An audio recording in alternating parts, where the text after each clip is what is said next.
शूद्रों को थूकने के लिए गले में हांडी लटकाना होता था ताकि उनके नाक मुंह से गंदगी ना फैले। कमर में झाड़ इसलिए बांधनी पड़ती थी ताकि शूद्रों के पंजों के छाप जमीन से मिट जाएं, क्योंकि कुछ महाशयों का मानना था कि अगर इनके पैरों के निशान पर स्वर्णों का पैर पड़ गया तो वे अपवित्र हो जाएंगे। ऐसी ही बहुत सारी कुप्रथाएं समाज में प्रचलित थी और दलित उसके शिकार हो रहे थे। ये कहानी है देश की आजादी से करीब 125 साल पहले की। ये सब हो रहा था पेशवाओं के राज में, और पेशवाओं के इन्हीं अत्याचारों का परिणाम था भीमा कोरेगांव का युद्ध, जब शूद्रों ने अपने अस्तित्व के लिए मराठाओं या यूं कह लें कि ब्राह्मणों के खिलाफ एक ऐसा युद्ध लड़ा जिसने सबको हिला कर रख दिया। शायद ये कहानी इससे पहले आपने नहीं सुनी होगी। नमस्कार, मैं हूं आपके साथ रीटा और आप देख रहे हैं भीमसेना। आज मैं पूरी कोशिश करूंगी कि भीमा कोरेगांव से जुड़ी हर एक कड़ी को समझने और समझाने की, और आपको ये जरूर बताऊंगी कि दलित समाज के मासूम फौजियों का इस्तेमाल किन लोगों ने अपने फायदे के लिए किया था। वीडियो पसंद आए तो लाइक जरूर करिएगा, कमेंट सेक्शन में अपनी राय जरूर दीजिएगा कि क्या अंग्रेजों ने भीमा कोरेगांव युद्ध लड़कर या लड़ाकर दलितों के साथ सही किया था। बैटल ऑफ भीमा कोरेगांव, इसके पीछे का सबसे बड़ा कारण अनटचेबिलिटी यानी कि छुआछूत और दलितों के साथ हो रहा अत्याचार था।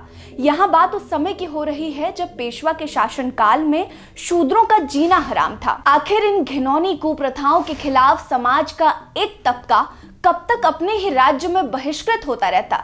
जहां अंग्रेज एक तरफ ज्यादातर राज्य अपने कब्जे में करना चाहते थे, तो दूसरी ओर शूद्र थे जो इन कुप्रथाओं से निजात पाते हुए समाज में अपना सम्मान वापस पाना चाहते थे। बस फिर क्या था, अंग्रेजों को मौका मिल गया और वे अपने षड्यंत्र के तहत बड़ौदा के गायकवाड़ और पूना के पेशवा के बीच पैसों से संबंधित विवाद कराने में जुट गए। वे काफी हद तक सफल भी हो गए थे। ये बात है 1817 की, जब अंग्रेजों ने पुणे के पेशवा को एक नई संधि पर हस्ताक्षर करने के लिए मजबूर किया।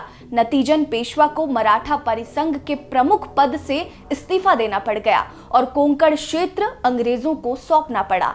इस संधि की वजह से ही पेशवा ने मराठा प्रमुखों के ऊपर से अपना कंट्रोल खो दिया था और फिर मराठा संघ का अंत हो गया। इसके तुरंत बाद पेशवा ने पुणे में ब्रिटिश रेजिडेंसी को जलाकर राख कर दिया। पेशवाओं के पास 28,000 की सेना थी, जिसमें 20,000 घुड़सवार और 8,000 सैनिक पैदल थे। बात 1888 की। पेशवा बाजीराव द्वितीय की छत्रछाया और बापू गोखले, अप्पा देसाई और डेंगले के नेतृत्व में पेशवा पुणे पर आक्रमण करने के लिए बढ़ रहे थे। 31 दिसंबर की रात थी और अगले ही दिन सूर्योदय के साथ नया साल आने वाला था, जब पेशवा बाजीराव द्वितीय की अगुवाई में 28,000 मराठा ब्रिटिश पर हमला करने पुणे जा रहे थे। तभी रास्ते में 800 सैनिकों की टुकड़ी मिली जो पुणे में अंग्रेजों का साथ देने के लिए जा रही थी। इसकी सूचना मिलते ही पेशवा बाजीराव द्वितीय ने 2000 सैनिक भेजकर इस पर हमला करवा दिया। लेकिन ईस्ट इंडिया कंपनी की इस टुकड़ी ने करीब 12 घंटे तक अपनी पोजीशन संभाले रखी और मराठों को कामयाब नहीं होने दिया। बाद में मराठों ने फैसला बदला और कदम खींच लिया, क्योंकि उन्हें इस बात का डर था कि जनरल जोसेफ स्मिथ की अगुवाई में बड़ी ब्रिटिश टुकड़ी वहां पर पहुंच जाएगी तो उससे मुकाबला करना आसान नहीं होगा।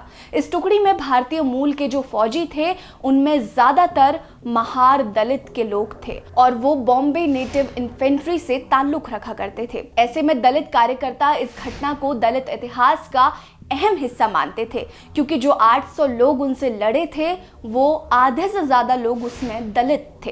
बहुत से इतिहासकार जानकार इस युद्ध को अलग अलग पैरामीटर्स पर देखते हैं। इतिहासकार महारों और पेशवा फौज के बीच हुए इस युद्ध को विदेशी आक्रांत अंग्रेजों के खिलाफ भारतीय शासकों के युद्ध के तौर पर देखते हैं। तथ्यात्मक रूप से वो गलत नहीं है, लेकिन जानकार मानते हैं कि महारों के लिए यह अंग्रेजों की नहीं बल्कि अपनी अस्मिता की लड़ाई थी। वर्ण व्यवस्था से बाहर माने गए शूद्रों के साथ जो व्यवहार प्राचीन भारत में हो रहा था, वही व्यवहार पेशवा शासकों ने महारों के साथ किया था। कुछ इतिहासकार इस लड़ाई को लेकर अलग राय रखते हैं। उनका मानना है कि महारों ने मराठों को नहीं बल्कि ब्राह्मणों को हराया था। ब्राह्मणों ने छुआछूत दलित पर थोप दिया था।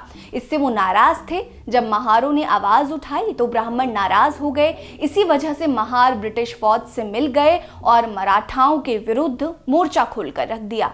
कहीं ना कहीं उसी का परिणाम था।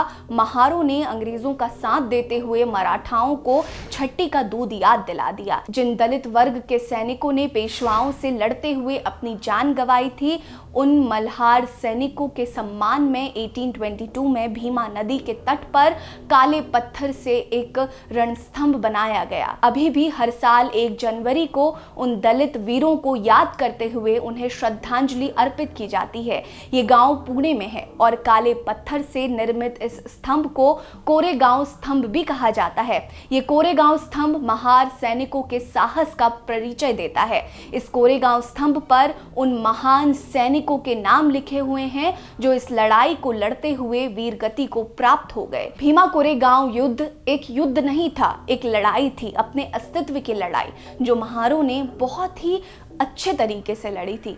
आपको क्या लगता है? क्या महार जाति के लोगों ने, शूद्रों ने जब अंग्रेजों का साथ देकर पेशवा के खिलाफ लड़ाई लड़ी तो वो गलत था या सही? हमें कमेंट सेक्शन में अपनी राय जरूर दीजिएगा।